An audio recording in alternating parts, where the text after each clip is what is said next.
Hideo Taiso Daichi Yo 전력疾走もっと早く私の勝ちだ Bonjour et bienvenue dans Superplay. Aujourd'hui je reçois Radigo. Salut, comment vas-tu? Salut AM. Alors, qu'est-ce que tu nous apportes aujourd'hui comme jeu? Ben rien. Enfin, j'ai toujours les mains dans les poches. T'as pas un truc toi? Oui, si, j'ai bien un petit run de Maximo qui traîne. Ah bah mais... c'est parti. Hop, on y va. Ok.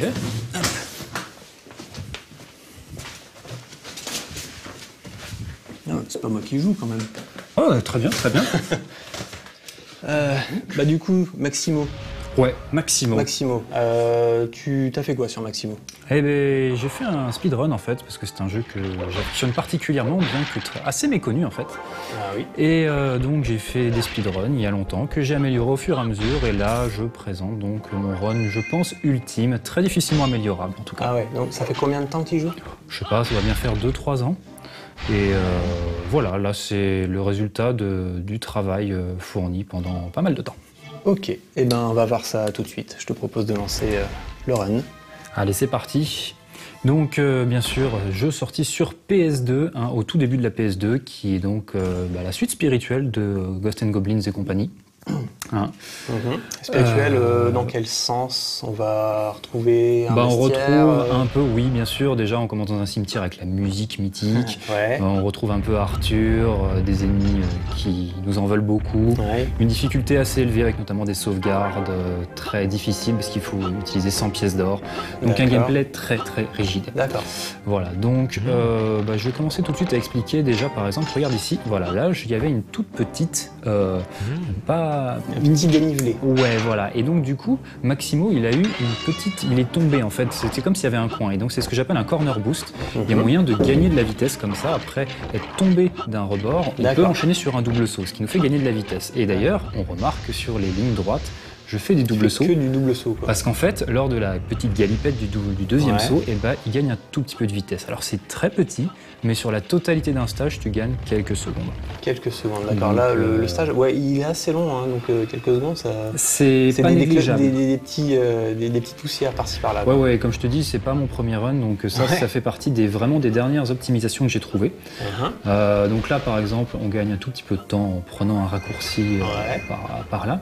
Et donc, on va arriver déjà à un point qu'il va falloir que j'explique. Donc, à chaque fin de niveau, il y a une pierre qu'il faut détruire, mais elle est protégée par un champ de force. Et donc, au début, on se dit qu'il faut détruire tous les ennemis qui sont dans la zone pour pouvoir désactiver ce champ de force et finir le niveau.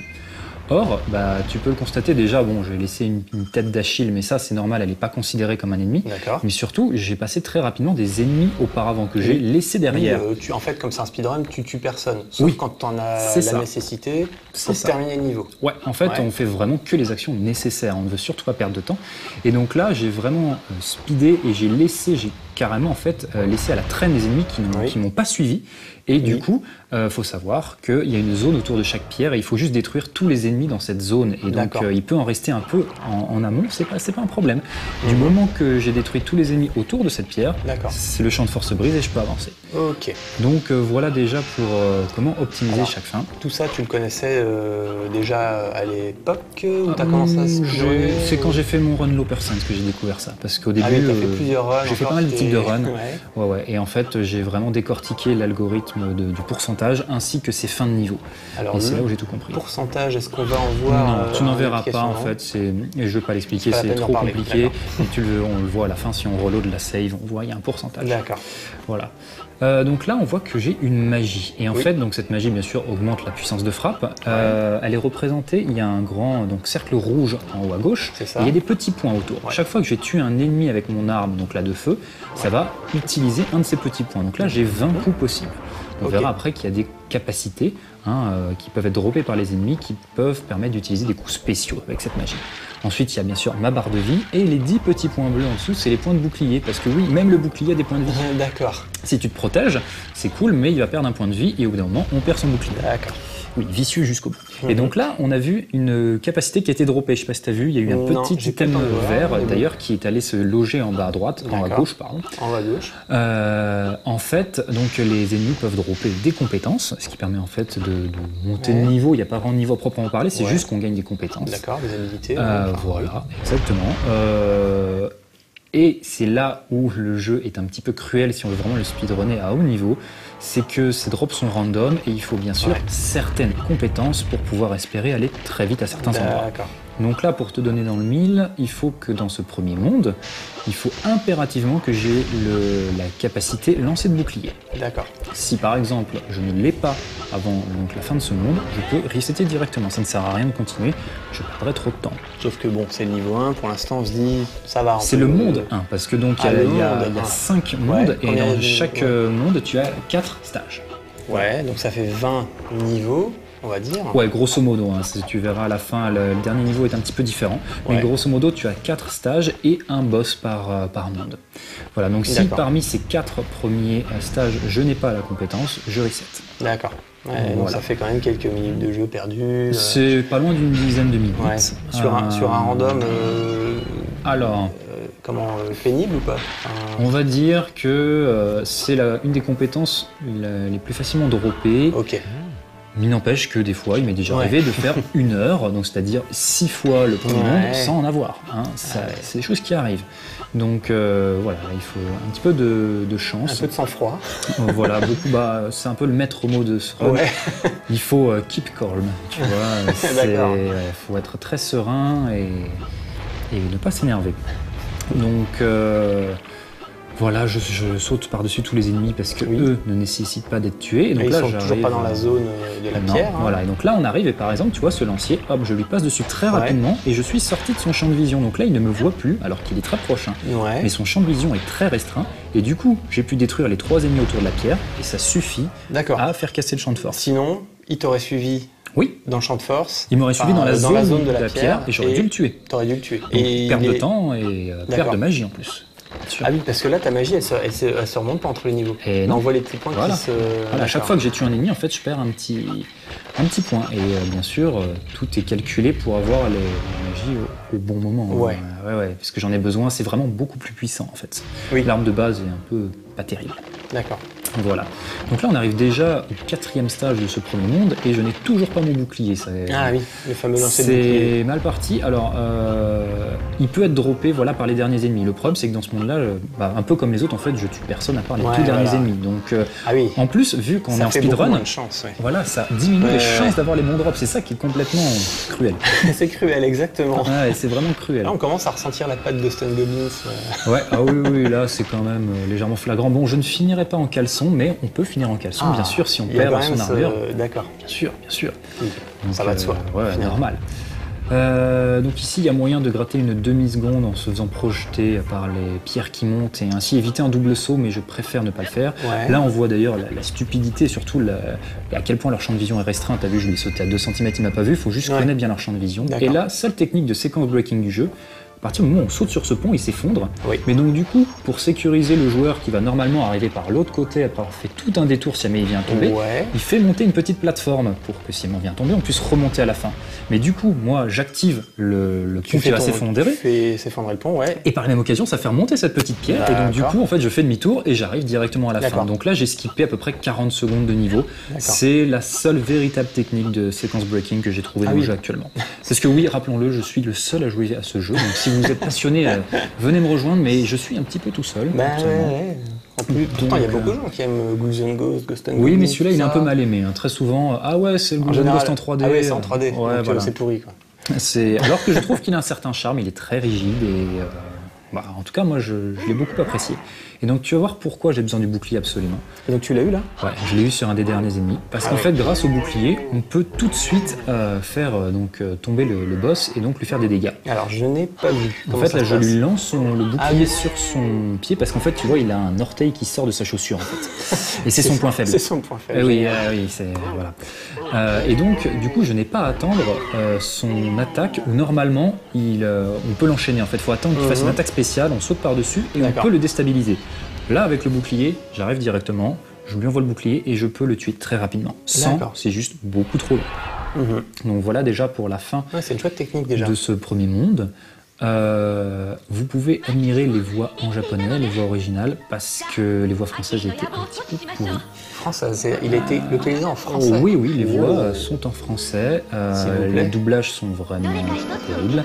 Et en plus, j'ai fait le calcul, on gagne quelques secondes sur la version japonaise, donc c'est pleinement justifié de prendre cette version. Quelques secondes. Il est en 60 Hz. Alors c'est pas une histoire de 60 Hz, il tourne à la même vitesse. Le seul truc, c'est qu'il y a des dialogues qui sont un peu plus courts en japonais qu'en français. Voilà. D'accord. Donc il vaut mieux, puis en plus les voix sont plus sympathiques. En plus, pourquoi se priver ? Voilà, donc fin du premier monde. Et on arrive directement dans le deuxième monde qui est un monde de marécage. D'accord. Donc ici, pour se déplacer rapidement, il faut sauter. Parce que si on marche dans les marécages, c'est bien connu, on avance tout doucement. Donc ici, par exemple, voilà comment détruire ces sortes de lierres, de ronces, plutôt des ronces en fait. Normalement, il faut leur donner 3 coups, et il y a moyen de passer ça plus rapidement. Voilà, là c'est un petit fail, première erreur, dommage. Si on s'approche trop près, en fait, ils nous font du dommage. Voilà. Ça fait mal. Donc là, j'ai perdu 2 secondes stupidement. C'est dommage. Bref, on continue. Et donc oui, la technique en question, c'est de donner un premier coup et de faire une attaque circulaire. Comme ça, tu donnes 2 coups en un et tu les fais tomber plus rapidement. D'accord.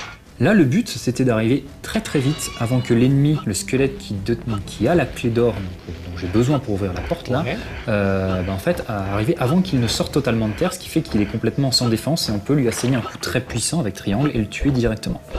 Donc parfois, voilà, il faut vraiment se précipiter sur certains ennemis avant qu'ils aient le temps de faire quoi que ce soit. D'accord, mais tu t'es précipité depuis le début. Ah non, l'ennemi il arrive. Oui, en fait, il pop à partir quand tu rentres dans une certaine zone. Ouais, c'est ça. Voilà. Donc là, les zombies assez résistants. Ici, il faut faire attention à ne pas taper dans la pierre, sinon on est un peu bloqué. Et alors là, c'est vraiment la joie totale. Donc là, tu vois, en bas, j'ai 4 compétences. La première, elle est pourrie. La deuxième, c'était lancer de bouclier. Ensuite, j'ai eu un Magical Shot, une compétence très utile dont j'ai besoin, mais si jamais elle n'est pas droppée, je peux la récupérer en faisant des tours de 3 secondes à un endroit. Donc celle-là, c'est pas très grave. Par contre, là, j'ai eu de la chance, j'ai eu un Doom Strike. Et ça, c'est le facteur responsable de 50% de mes resets, c'est que j'en ai besoin absolument avant la fin de ce monde-là. Il est rare, c'est vraiment une compétence rare. Et là, je l'ai eu tout de suite. Donc là, cool. C'est un bon début de monde 2. D'accord. On continue. Et là, on arrive donc dans le deuxième stage. Et là, donc déjà, une technique très très optimisée. J'ai pas le droit à la moindre erreur. Donc déjà, voilà, je prends une 3e armure. Et donc là, je suis invulnérable parce que j'ai dépassé le quota d'armure maximale. D'accord. Et là, regarde. Grâce à mon invulnérabilité, j'ai pu passer au travers de ces ronces. J'ai trouvé un petit spot. En bourrant, quoi. En bourrant. Et mais du coup, ça va me permettre quelque chose d'assez fun. Regarde, là c'est assez chaud, il faut viser pile poil la stèle, c'est pas évident. Et du coup, regarde, une seconde, hop, je récupère en l'air une habilité, enfin une compétence, il y en a certaines qui traînent comme ça, qui est donc le Mask of Sorrow, qui permet de devenir, quand tu es invulnérable, tu fais en plus des dégâts, tu vois. Et l'avantage, c'est que si tu le récupères alors que tu es déjà en phase d'invulnérabilité, ça prolonge cette phase, en fait ça le remet à 20 secondes. Donc le fait d'avoir trouvé ce petit tips pour passer à travers les ronces me permet d'enchaîner 2 invulnérabilités. Et donc ça me permet de gagner du temps. Donc ça c'est pareil, une optimisation que j'ai trouvée assez récemment. Donc ça fait plaisir. Là on continue, rien d'extraordinaire, si ce n'est par exemple là, le saut sur le crâne, il paraît pas. Mais normalement, il n'a pas été vraiment prévu et il faut bien doser son timing. Et là, tu as vu, il y a un ennemi, un squelette qui est tombé dans la boue. Ça, c'est pas prévu en fait. Normalement, il est censé rester sur le pont qui s'effondre. Mais justement, en passant sur le crâne comme j'ai fait avec un certain timing, il tombe toujours ici. Et donc, ça me libère le chemin. Donc, ça, c'est bon à savoir. Donc là, on arrive à la fin du stage où malheureusement, je suis obligé de tuer quasiment tout le monde. Mais là, je vais avoir une erreur un peu majeure qui va me faire perdre quelques secondes aussi. Donc là, jusque-là, tout va bien. Le problème, c'est que tu vois, je vais bientôt arriver à court de magie. Je n'ai pas eu de chance d'avoir de drop, d'extension de magie. Donc là, voilà. Je suis à court de magie et comme je t'ai dit, je suis trop proche de la pierre et donc du coup, je bute dessus tout simplement. Je ne touche pas le zombie. Sur le dernier ennemi en plus. Voilà, donc là, j'ai mis 2 coups totalement dans le vide, stupidement. Donc c'est quelques secondes de perdu, c'est vraiment dommage. Bon, on continue, mais en tout cas, je précise aussi que j'ai eu de la chance par contre. J'ai vraiment eu de la chance au niveau des drops en fait dans ce run. J'ai 4 jauges d'armure en haut parce que j'ai eu une extension. C'est assez rare. Bon à savoir. Et là, ce petit saut, par exemple, il n'est pas censé être faisable. Il faut aller sur la marche de gauche pour monter sur le tronc, mais avec un timing précis et en sautant bien sur la gauche qui est un tout petit peu plus bas que le reste, on peut passer directement. Donc là, ce stage-là, il est un peu, comment dirais-je, ballsy, je dirais. Il faut vraiment, en fait, il faut bien se dire que les stages sont loadés complètement dès le départ. Et si jamais il y a des éléments qui bougent dedans, ils bougent dès le départ, toujours de la même façon. Et là, pas les ennemis, mais vraiment voilà, les éléments de décor. Et donc là, par exemple, tu as une rivière plus tard avec des trucs qui flottent dessus. Tu es obligé de sauter dessus. Et donc là, actuellement, ils sont déjà en train de bouger. Et moi, je sais qu'il faut que j'arrive très très rapidement à cet endroit-là parce que si je prends trop de temps à y aller, eh ben, je n'aurai pas le bon pattern pour traverser la rivière. Donc là, j'ai vraiment pas le droit à l'erreur. Déjà, là, vu que j'avais pas de magie pour tuer en un coup ce squelette, j'ai perdu du temps. Mais heureusement, ça va, j'ai mon Doomstrike, donc je ne vais pas perdre de temps ici à tuer des ennemis en espérant avoir un drop de Doomstrike. Par contre, là, coup de peau, j'ai un drop de Pure Blade, donc vu que j'en ai besoin plus tard, je me suis permis de faire un tout petit détour d'une seconde en arrière, tu vois, et du coup, tu vas remarquer, je vais arriver à la rivière et ça va être tout juste, hop, j'arrive et voilà, j'arrive pile poil, faut que j'arrive là. Si j'arrive avec, allez, peut-être une seconde de plus, c'est encore jouable, mais sinon ça passe pas. Parce que sinon déjà, tu vois, il faut que je passe juste devant le squelette qui a envie de te taper. J'ai réussi à ne pas me faire avoir non plus par le squelette bleu, donc qui sont assez réactifs. Et là, vraiment, j'ai pas le droit, j'ai droit à une demi-seconde de rap, pas plus, sinon ça ne passe pas. Et là, il faut que je case un corner boost, tu vois. J'ai bien pris c'est vachement chaud parce que en fait, ce coin, il est pas glitché, mais il faut vraiment bien le prendre. Et là, j'ai orienté la hache pour le leurrer. Je saute comme ça et j'arrive pile poil, tu vois, à la fin directement. En fait, ça se demandait si ça n'a pas été prévu pour être fait d'une traite. Un peu comme certains niveaux de Super Mario Bros. Où je ne sais pas. Je me suis vraiment posé la question. Les plateformes qui bougent sont vraiment pile quand il faut. Mais le truc, c'est que franchement, c'est tellement exigeant que je me pose la question. Est-ce que c'est pas juste un hasard ou pas? Mais en tout cas, si c'est fait exprès, bravo les développeurs parce qu'il faut vraiment le chercher. Vraiment, vraiment. Parce que ça pourrait être recherché parce que c'est pas glitché tout ce que tu as fait là. Ah non, il y a aucun glitch dans ce jeu. Parce que, en fait, là, si tu laissais passer un peu de temps, il y avait des trous entre certains troncs et carapaces qui étaient trop grands. Et il fallait attendre. Oui, tu es obligé d'attendre et en plus, les patterns sont complètement catastrophiques. Alors que là, tu as vu, j'ai pas marqué le moindre temps d'arrêt. Ça s'est enchaîné nickel. Et si jamais je viens à louper le premier tronc, je perds 40 secondes au moins. C'est une catastrophe. C'est vraiment pas à négliger. Et donc là, on a remarqué, au début, j'ai pris une armure pour me rendre invincible, pour passer tout ça. Mais surtout, j'ai sauté pour la prendre. Pourquoi j'ai sauté dessus et non pas tout simplement j'ai avancé dessus? Parce que si on vient à la prendre, vu qu'en plus j'ai le Mask of Sorrow, je vais avoir une petite cinématique qui va se mettre en place avec le masque qui vient se poser sur toi et tu perds 4 secondes. Alors qu'en sautant par-dessus, donc tu la chopes en l'air, et bah cette animation n'existe pas. L'animation est skippée, tout simplement.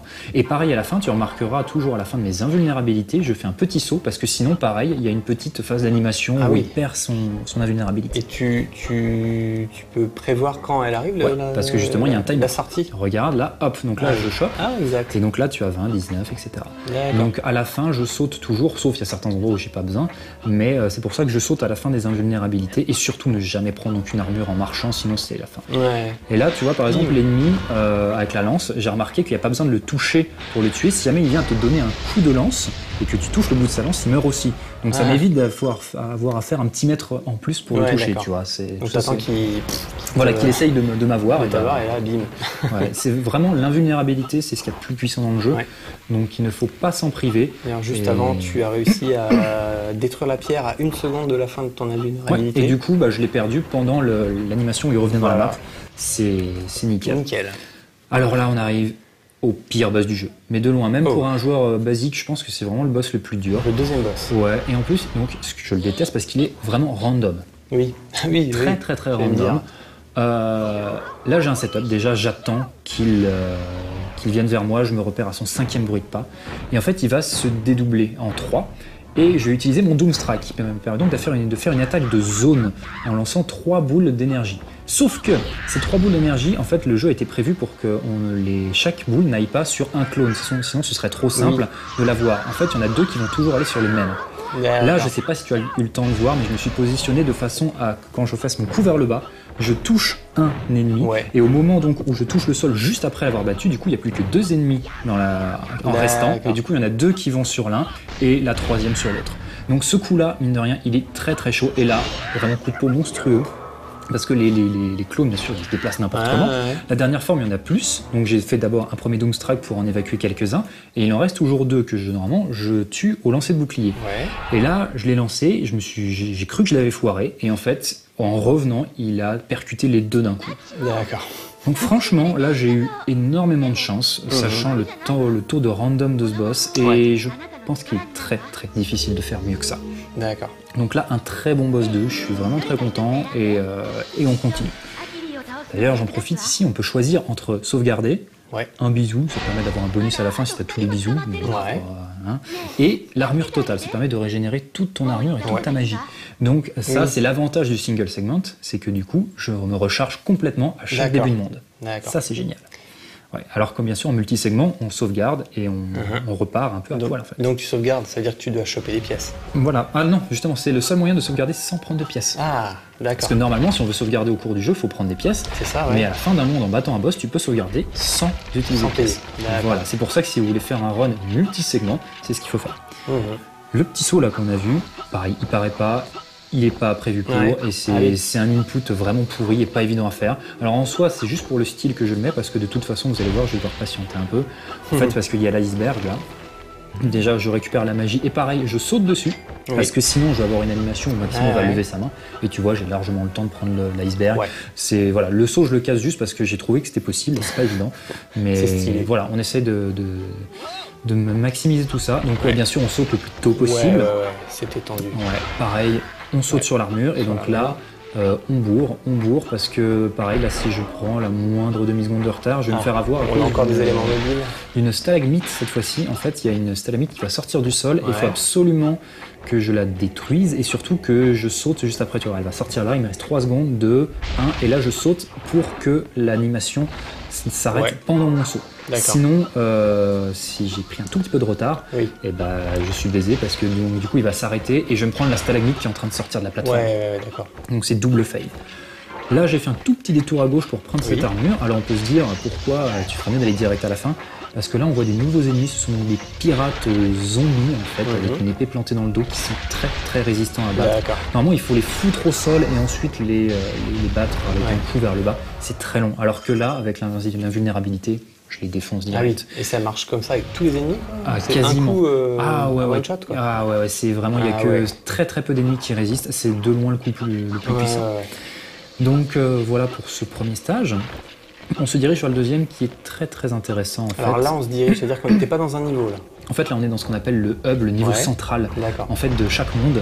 Et ça c'est pas un vrai niveau. C'est pas un vrai niveau, mais on a l'impression de voir beaucoup de niveaux alors que là ça c'est un vrai stage. En fait parce que là à la fin tu as une pierre à détruire, c'est ça la définition du stage. On voyait des pierres aussi dedans, mais en fait dans le ce sont les entrées des stages. C'est les entrées des stages. Donc là j'ai récupéré une petite clé au vol et oui en fait là on voit pas mais au centre du niveau il y a un navire qui donc est déjà en train de tourner depuis le début et bien sûr ce navire il faut qu'il soit dans une certaine position pour qu'ensuite puisse sauter sur la proue ou sur l'arrière de façon à traverser un grand espace d'eau. Bon et donc là je me précipite un peu. Et d'ailleurs, en fait, je vais tellement vite que je vais devoir temporiser un moment parce que je vais tout simplement trop vite. Et donc, c'est pour ça que ça faut surtout pas se faire avoir par la petite stalagmite là.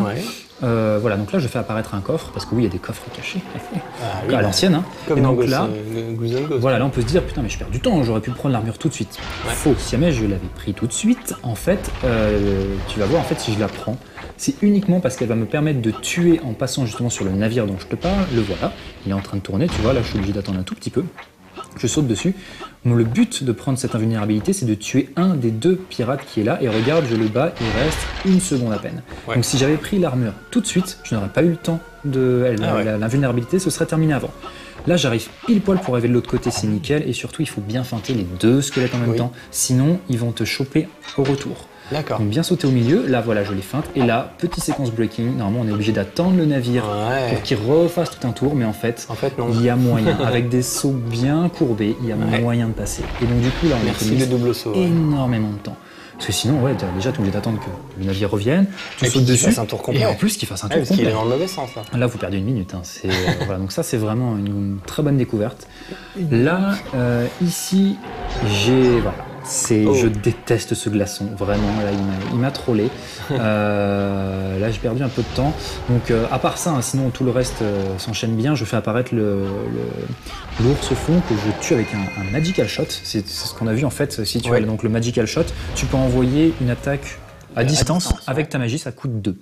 Donc là, ça m'a permis de le tuer. Ensuite, je me suis approché, j'ai fait apparaître tous les derniers ennemis et j'ai fait un Doom Strike avec le feu, qui contrairement à la Pure Blade, c'est 3 petites météorites téléguidées là. Voilà. Là, t'as vu, c'est un anneau de feu, donc ça m'a permis de tuer tout le monde.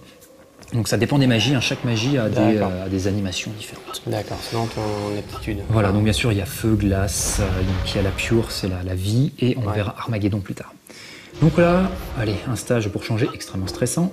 Pareil, pas le droit à la moindre erreur, c'est millimétré. Là, déjà, il y a une cascade au loin avec des petits icebergs dessus qui est en train de couler. Hein. Il faut surtout pas perdre de temps parce qu'il faut que j'arrive le plus rapidement possible pour choper un iceberg. Donc voilà, on essaye de sauter bien, ne pas se vautrer parce que là, bien sûr, tu tombes, tu resets direct. Hein. Direct. On essaye de couper au maximum. On fait bien attention à ce Skeleton Bomber là qui est très fort pour vous faire tomber. Donc là, on continue, on saute, on coupe un maximum, on saute et surtout on saute bien tard pour feinter le mec à l'épée, sinon il vous chope à l'arrivée. Et donc du coup, on arrive ici pile poil pour choper cet iceberg là. Alors vous allez me dire, j'aurais pu arriver une seconde plus tard. Faux. Si j'arrive une seconde plus tard, vous allez voir, ça ne passera pas. Parce que mon objectif, c'est de sauter sur le moins d'iceberg possible, tu vois. Voilà, ça passe tout juste, tout juste. Si jamais j'étais arrivé un tout petit peu trop tard avant, je n'aurais pas pu, j'aurais dû sauter sur l'iceberg de droite pour sauter sur la plateforme. Perte de temps. Alors que c'est possible. Donc là, il faut vraiment, faut bourrer, quoi. Tu vas en mode, allez, on se serre les fesses, on y va. Tu perds pas de temps du tout, quoi. Ici, il faut faire gaffe, ces icebergs, dès qu'on pose un pied dessus, ils s'enfoncent. Et vu qu'ils montent et ils descendent, si jamais on a la malchance de sauter dessus alors qu'ils sont très très bas, et parfois on n'a pas assez de hauteur pour atteindre la plateforme suivante. D'accord. Ça m'est déjà arrivé, donc maintenant je fais gaffe à ça, parce que c'est rageant de perdre à cause d'un saut stupide de ce genre là, vraiment. Donc ça veut dire rester le moins longtemps possible sur l'iceberg. Ah ouais, déjà, faut vraiment pas traîner dessus.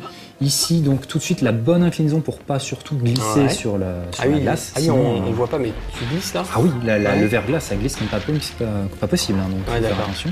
Là, je tue les 3 ennemis et tout va bien. Chose à noter, je vous ai dit que déjà j'avais besoin de chance au niveau des drops. Il faut qu'il me drop déjà donc 2 compétences, le lancer de bouclier et le Doom Strike. Ouais, donc si tu les as, c'est bon. Je les ai eus. Mais là, par exemple, il faut aussi surtout que certains ennemis ne me droppent pas des choses. Par exemple, il m'est déjà arrivé ici que j'arrive, je tue un ennemi et il me drop une magie de glace. Et ça m'enlève ma magie de feu et c'est foutu. D'accord. C'est d'accord. C'est l'une ou l'autre. Voilà. Donc en fait, non seulement le jeu doit être gentil pour vous dropper les bonnes compétences et pour ne pas vous dropper les mauvaises compétences. Parce que très souvent tu tues un ennemi et hop, il te drop un truc dont tu ne veux surtout pas. D'accord. Donc là-dessus, c'est vraiment chiant. C'est le problème du single segment. Là, puis là, single segment avec autant de chance, tu peux être certain qu'il y a énormément de resets qui sont pas de ta faute. Et en plus, le jeu est relativement... Il est pas évident, hein. C'est bon, les sauts sont pas non plus millimétrés, mais faut pas se foirer. Voilà, par exemple, je me suis pris une stalagmite stupidement, quoi. Je me suis approché un tout petit peu trop et ça n'a pas pardonné. Tu vas voir, là, après, il y a sûrement la petite passerelle la plus dure à prendre. Faut pas avoir peur dans son coup de stick, il faut, c'est... Pas mal. Ça me rappelle Monkey Ball. Ouais, voilà, c'est ça. Donc, et en plus, il faut pas s'arrêter parce que la première fois du jeu, t'arrives, tu replaces ta caméra pour être bien derrière tout. Non, là, il faut y aller cash, sinon tu perds trop de temps. Et là, j'ai mis en place une stratégie qui me permet de gagner 1 seconde, mais qui est très risquée, parce que là aussi, les icebergs montent et descendent. Et tu vois, j'en skip une, et c'est très très juste. Je sais pas si tu vois à quel point j'atterris. Exact. Le problème, c'est que du coup, ici, je ne maîtrisais pas encore parfaitement cette technique, et il faut freiner. Et le problème, c'est que c'est le verglas. Et donc, du coup, j'ai un peu foiré, je me suis pris un boulet, mais heureusement, je me suis pas fait éjecter. Donc, j'ai perdu quelques secondes, mais ça va. Et comme si c'était pas fini, cet endroit-là aussi est crucial dans le run. Je sais pas si t'as vu, donc il y avait un Skeleton Bomber qui lance des bombes. Déjà, tu dois esquiver la première, ouvrir le coffre très rapidement, et surtout prier pour que l'armure tombe pas sur toi, parce que si elle tombe sur toi, tu vas voir l'animation. Elle peut tomber sur toi. Elle peut sortir dans toutes les directions. Ah, d'accord. Donc, si elle tombe sur toi, tu perds 4 secondes. Génial. Et il faut aussi prier pour bien gérer ton saut, pour tomber dessus avant que la bombe qui va te lancer ne t'arrive sur la figure. Cet endroit est responsable d'énormément de resets. Voilà, donc là on va arriver au boss 3 qui ne va pas durer très longtemps malgré une toute petite erreur. En fait, c'est dommage, ce run il est quasi parfait au niveau des techniques difficiles, mais il y a des toutes petites erreurs à droite à gauche, comme vous avez pu constater. Là, il va y en avoir une deuxième, enfin une énième. sur ce boss. En fait, il faut réussir à le coincer. Il a une jambe de bois, c'est un pirate, grand cliché. Et il faut donc le coincer dans les petites grilles au sol. Donc dès le départ, en fait, tout se joue au départ. Il faut bien s'orienter et le pousser directement sur une grille. Et on va essayer de le spammer dessus. Donc là, hop, parfait, il est stucké dessus. On s'accroupit, on donne un coup. Et donc là, je le fais venir vers moi, tu vois. Et là, je lance. Et malheureusement, je suis passé juste à côté de sa jambe de bois, t'as vu? Donc j'ai loupé un coup. Donc j'ai perdu peut-être une seconde, deux grands max. Mais c'est ballot, c'est ballot. Franchement, j'aurais pas dû faire cette erreur. Pareil, là, je l'attire à nouveau. Et voilà, troisième coup. Peut-être quatrième, j'ai pas fait le compte. Mais donc tu vois, pareil, au niveau magie, c'est très bien calculé, etc. Oui. Voilà, là le boss est vraiment optimisé, difficile de faire mieux parce que sinon, bien sûr, les plaques après se referment, lui il tire dessus, tu perds beaucoup de temps. Ouais, là je l'ai enchaîné. Oh. Voilà.